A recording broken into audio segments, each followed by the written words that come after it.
Well, the government. interesting thing about NBC in those days is the local station was run by the network.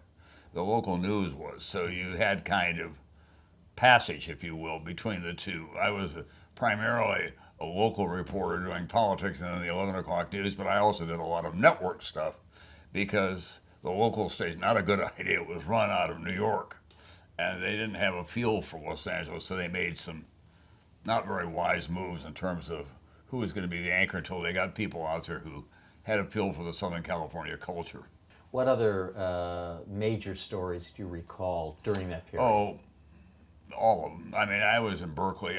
You could, because we had good air service, I could leave at 8 o'clock in the morning on a local airline, fly to San Francisco, go over to Berkeley, and then get the film out of Oakland back down to Los Angeles. Sometimes I would go with it and be on the air with it that night.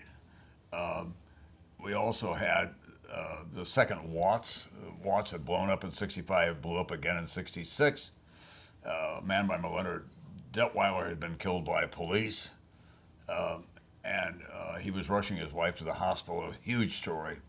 I remember standing outside the LA courthouse. I was going to be the lead reporter, and a Rolls Royce rolled up.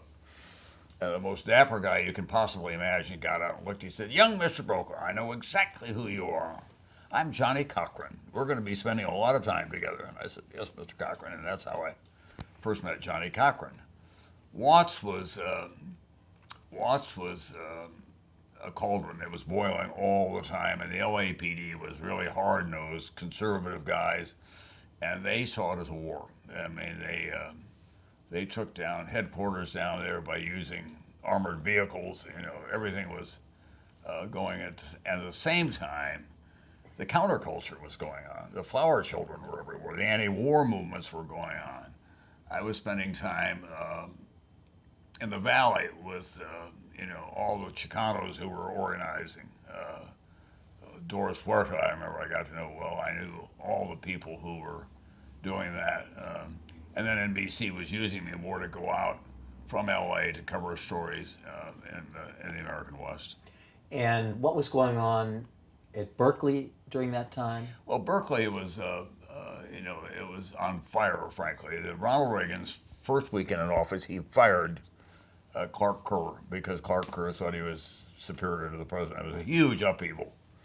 And then, He was the head of the university system. yeah, and then we had all the things that were going on out on the campus constantly. 2 o'clock in the morning, I'd be in the student union and I'd hear, all these radicals up there talking, and I thought, where's this going? How is it going to end up? It really was up for grabs in those days. Mario Savio was the great philosophical orator of the anti-war movement in Berkeley and the establishment. And I have this vivid memory of being outside of Sproul Hall, which is the big building.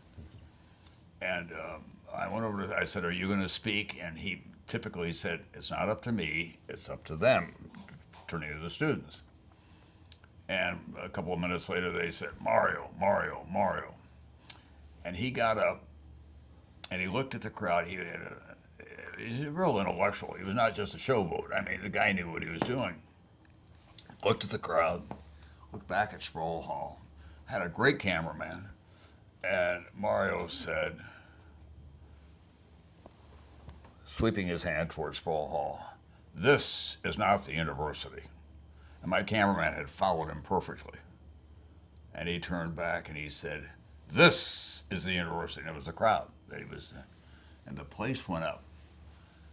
That was the power of television. You didn't need to say anything more. There was no newspaper man or print journalist who could write that moment as effectively as we could demonstrate it. And I was interested in writing. I was doing some writing by then, but I also knew the tools that I had could convey what Reuben Frank used to call the experience of being there.